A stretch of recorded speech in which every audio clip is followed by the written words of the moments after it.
Uber buys Boston-based alcohol delivery service Drizly for $1.10 billion. An idea prompted by a late-night beer run has now become a billion-dollar business. On Tuesday, Uber Technologies announced it is buying Boston-based alcohol delivery service Drizly for $1 billion in cash and stock. The deal comes amid a massive shift in consumer behavior accelerated by the pandemic, as shoppers increasingly turn to delivery apps to fulfill their everyday needs. Uber is known for its ride-hailing service, but these days the company is finding more success delivering food, groceries, and alcohol to doorsteps. In the last quarter, Uber's ride-hailing revenue was down more than 50% from the previous year, whereas revenue from Uber Eats grew by 125%. The deal strengthens the San Francisco tech company's foothold in the delivery sector, which has become more competitive during the pandemic. Uber Eats has already added grocery, convenience, and liquor stores to its app, and last summer it acquired food delivery rival Postmates for $65 billion. Drizly has been called an Uber for booze since it first launched in 2013, but it's a bit of a misnomer. The company itself doesn't deliver booze, but rather provides software for liquor stores seeking to deliver alcohol in more than 1,400 cities in North America. Each store employs its own delivery drivers, though some have now come to use third-party delivery services as well. Because Drizly had built a tech platform and navigated the regulatory hurdles involved with selling alcohol in that many locations, acquisition chatter had been swirling even before the pandemic, industry analysts said. But its surge over the past year, the company saw its revenue swell 300% in 2020 and grew its Boston-based team by 145%, made the company all the more attractive.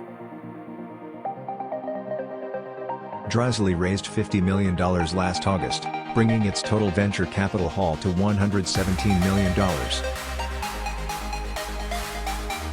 The pandemic changed everything. It was sort of the perfect storm for them, said Scott Madden, a senior partner at the Boston-based marketing firm Connolly Partners, which has worked with Drizly on its branding strategy. Now we all have learned to normalize home delivery across everything we buy. Drizly's alcohol marketplace will eventually appear in the Uber Eats app, but consumers will still be able to use the separate Drizly app. The deal is expected to close in the first half of the year, and the company will keep its staff based in Boston. Drizly has spent the last 8 years building the infrastructure, technology, and partnerships to bring the consumer a shopping experience they deserve, Corey Reles, the co-founder and chief executive of Drizly, said in a statement. The business idea first stemmed from a late-night text in a Boston college dorm between co-founder Nick Reles and his friends as they realized that the nearby liquor store was about to close.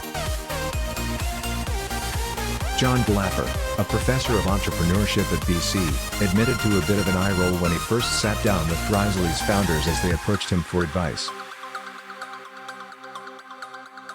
So many times students come in and say they want to start a delivery business, he said. But what was interesting about Nick was it was clear that he had a commitment and maturity to examine the market early on that was different from other students. Dara Khosrowshahi, the chief executive of Uber, called Drizly an incredible success story. By bringing Drizly into the Uber family, we can accelerate that trajectory by exposing Drizly to the Uber audience and expanding its geographic presence into a global footprint in the years ahead, he said in a statement. Drizly's approach to business was in stark contrast to Uber's at its outset. Whereas the early days of Uber saw a no-holds-barred approach entering cities with somewhat reckless abandon to regulations, the Drizly team was much more buttoned up, studying the alcohol regulations in each region they moved into and ensuring that they were in compliance. We're not coming at this like Uber, trying to go at regulators, trying to go at lawmakers, saying, we want to change the way we're doing this, Reles told BC's student newspaper in 2014. Drizly's founders understood that despite the fact that retail alcohol sales were a $130 billion annual business, most liquor stores were family-owned businesses that weren't particularly tech-savvy, Glapper said. Still, when some kid comes in barely legal to buy the stuff the stores sell and says, "I'm going to solve your tech problems, here's an app," most of the time that doesn't go anywhere. But Drizly found traction. Over time, the company expanded its footprint nationally, staffed up its offices on Boylston Street, became profitable, and spun off a cannabis delivery business, Lantern, which launched last year. The move into cannabis drove a wedge between two of the company's executives, former CEO Nick Relas and his cousin and current CEO Corey Relas. The company filed a lawsuit against Nick Relas in 2019 accusing him of violating a non-compete agreement with Drizly after he set out to launch his own cannabis delivery business, but Drizly ultimately dropped the suit. The pandemic tipped the scales for Drizly and accelerated the growth to a place that few on the team imagined, said Kathy Leuenberg, the company's chief operating officer. Alcohol on the whole is a category that has really struggled to move online given the complexities of regulation.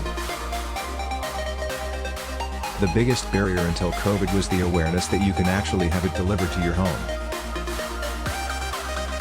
That changed within days of the COVID-19 imposed shutdowns, she said, and eventually led the company to bulk up its staff to more than 270 people. She said Drizly was approached by other companies about an acquisition, but Uber's global reach and established base of over 75 million users could drive tremendous synergies, she said. Leuenberg added that Drizly is looking for additional office space and planning to expand its team. There's absolutely the possibility to leverage the Drizly technology to move into other categories, she said. Lantern, the company's cannabis delivery service, was not included in the deal. Much of the deal's success will hinge on whether consumers will continue to seek out on-demand deliveries in the same volume when the pandemic eases.